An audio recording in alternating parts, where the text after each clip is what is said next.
Tracking, alerting, protecting. This is WKYT This Morning. Now at 5:30, a Lincoln County woman behind bars this morning after police say she ran her car into a home as her children were in the back seat. Also on WKYT this morning, a suspect in a car chase that ended in Richmond yesterday, set to be in a Madison County courtroom this morning. We'll have the latest on the case. And we have the latest on a tropical storm making its way across the Philippines. These stories and breaking news as it happens on WKYT this morning. Good morning and welcome. It's good to have you with us as we get this new week off and rolling, and I hope you had a nice weekend. I'm Bill Bryant. And I'm Rebecca Smith. Didn't really feel like the holiday season. No, with the sunshine yesterday, it was really nice. You know, pretty warm. Saturday wasn't great. True. But we'll take what we get, yes, right, we at will. this point. Possibility we could have a little snow at midweek. Let's check in with Micah now in our First Alert Weather Center. Yeah, there will be one minor bump in the road. That should be that Tuesday, Wednesday time frame. So we could see some snow working its way off in here. And today, not much going on. This is kind of the way you want to start off a work week. Dry outside. It's on the chilly side, but this is average for this time of year. And we're looking at 36 there in Mount Sterling, also Paris and Winchester, Cynthiana, Mount Olivet. Anywhere you look, we're sitting there in the 30s, except for down toward the far southeastern portion, we're at 45 degrees. Now going in toward the afternoon, we'll sit there around that 50-degree rating. I think most of us just below that. Nonetheless, we stay dry off into the night and into tomorrow. That's when a front starts to slide on in here, and that will give us that snow chance. And I'll talk about when you can expect the snow to begin falling coming up in a few minutes. All right, Micah, thank you. WKYT beginning with some developing news out of the Philippines this half hour. The Secretary General of the Red Cross there says that the tropical storm Hagapit has killed at least 21 people in the country. The tropical storm has slowed a bit, but not before drenching the entire country. Tens of millions of people in the path of the storm. Hagapit is projected to move west today, just south of the capital city of Manila. A Central Kentucky mother is behind bars this morning after police say she crashed her car into a home. Lincoln County deputies say 28-year-old Jessica Walls drove into the home on Clark Street in Lincoln County. And get this, her 8-year-old and 5-year-old were in the back seat. WKYT's Sean Moody has the latest on this case. Sean, good morning. Good morning, Rebecca and Bill. A Lincoln County Sheriff's deputy said Jessica Walls put several people in danger. He says she was driving under the influence with 3 people in the car, including her 2 children, when she crashed into a mobile home. A Lincoln County Sheriff's deputy said he was called out to a mobile home along Clark Street around 8 o'clock Friday night for a report of a car crash. He says there were 2 people inside the mobile home at the time. No one was hurt. Now, that deputy said when he got there, he found Jessica Walls in the car. He says she told him she was the driver and that she had a strong odor of alcohol, was unsteady on her feet, and was irate. He arrested her. Now, Walls talked to us from the jail. She disputes the deputy's claim that he found her in that car. I'm not saying that I was driving, because I was not underneath the steering wheel. The keys were not in the ignition. The man that was with me and my 2 children, none of us were in the vehicle when the law officers got there. Now, police charged Walls with DUI, resisting arrest, several counts of wanton endangerment, and failure to maintain insurance. At the live desk, Sean Moody, WKYT. Sean, thank you. Lexington police have arrested a young man who they say was involved in a violent home invasion. 20-year-old Demetrius Dixon is charged with burglary, wanton endangerment, and menacing. Police say he broke into a home on Cross Keys Road on Saturday and threatened someone there with a handgun. Then he allegedly slammed the person onto a couch and stole items from the victim. Dixon is set to be arraigned later today. Well, 2 people are in custody this morning after police say they led officers on a high-speed chase. The chase started on Interstate 75 and ended in a residential neighborhood in Richmond. WKYT's Mark Barber is live from the courthouse in Madison County, where one of the suspects is set to be in court today. Mark, good morning. Good morning, Bill. That suspect, Johnny Owens, is facing a long list of charges. In all, he's facing 11 charges, including wanton endangerment and reckless driving, after police say he led officers on a high-speed chase. Now, police say that chase started near mile marker 86 on I-75 yesterday when they clocked Owens driving 17 miles over the speed limit. We're told the 31-year-old flew to exit 87 and then sped to a neighborhood off the eastern bypass. That's where the police chase ended. Officers say Owens blew a tire on Magnolia Way, jumped out of the car and ran. We're told he was captured behind a house in the area.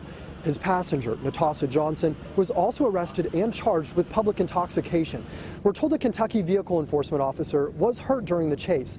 We're told he was taken to a hospital for medical treatment and is expected to be okay. Live in Richmond, Mark Barber, WKYT. Thanks so much, Mark. A man police say put drivers and others at risk is set to be arraigned today. Police say Quincy Collier of Clay City waited in traffic about 30 minutes before he drove through a police roadblock. Our camera crews caught up with him going around the barricade. Police had the road blocked because they were working to tow two cars that crashed overnight Thursday. They say Collier nearly hit police and emergency crews when he drove around the barricade. Responding to the lack of an indictment in the Eric Garner case, protesters nationwide took to the streets this weekend. Andrew Spencer reports some of those demonstrations turned destructive. Protesters marched through parts of New York. How do you spell racist? NYPD! How do you spell racist? NYPD! And staged another demonstration at Grand Central Station. Demonstrators staged a die-in outside Lincoln Financial Field after Sunday's Philadelphia Eagles game. One of many protests this weekend following a grand jury's decision not to indict a police officer on criminal charges in the death of Eric Garner. Organizers across the country say they're not going to be silent until they see change. We need to make sure that we're holding accountable our law enforcement officers and letting them know the eyes of the community are on you. And if there are going to be issues of racial disparity in the lives that are taken, we're going to demand change in the form of cultural competency training, demilitarization of our police force. We're going to be in your face until that happens. The mother of Eric Garner says she's proud people have been protesting, the majority of them doing so peacefully. The riots have been so beautiful, so nicely done, and peace is the message. We don't want any violence, but keep on keeping on. In Northern California, though, demonstrations again turned destructive Sunday as protesters in Oakland set fires and broke windows. Police say some protesters even threw explosives at officers who responded with tear gas. Police say some groups of protesters in Berkeley, California, again turned to vandalism and looting Sunday night, just as many of them had done the night before. I'm Andrew Spencer reporting. And protests following the decision also took place here in Lexington as well as in Louisville. Well, the weeks-long search for a man accused of several robberies is over. Police arrested Jonathan Weddington on robbery and kidnapping charges out of Floyd County. Police say Weddington and Tanner Spears broke into Orville and Hazel Adams' home, duct taped the couple, and threatened them with a gun. Weddington and Spears were indicted last month on those charges. Police say Weddington also a person of interest in some robberies out of Pike County. Police have arrested a southern Kentucky man who they say robbed a convenience store last week. Police in Leslie County arrested 22-year-old Stephen Williams of Bear Branch. They say he robbed Adams Market along the Cutching Road there back on December 2nd. The store's owner said the cashier recognized the robber because he was a regular customer. The robber got away with about $800. She knew immediately who it was because she started to say, "Are you joking?" Because it's somebody that she had waited on every day. The cashier followed the robber's demands anyway, and the store's owner says he ended up stealing again about $800. The owner says the cashier was offered some time off after the robbery, but she decided to continue her normal work schedule. Well, college basketball player Lauren Hill is getting hospice care at a home as the holidays approach. We've been covering Lauren's story for weeks now. She's fought her battle against a rare form of brain cancer.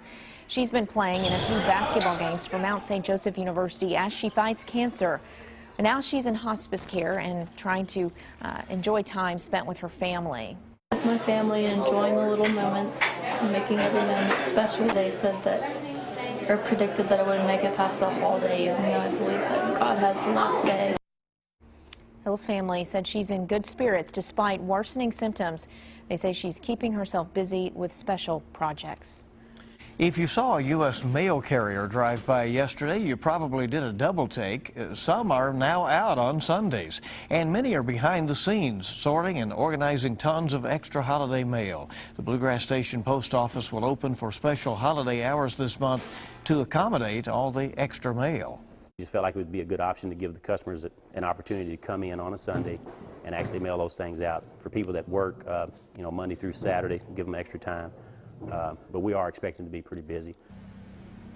The last day to ship boxes so that they arrive by Christmas is December 23rd, but you'll have to send them by Priority Mail Express if you wait until then. Yeah, no waiting. Right. Never a good idea. I was one who did that. I thought, well, that's a mail truck out on Sunday. That's interesting, Yeah. you know. Yeah.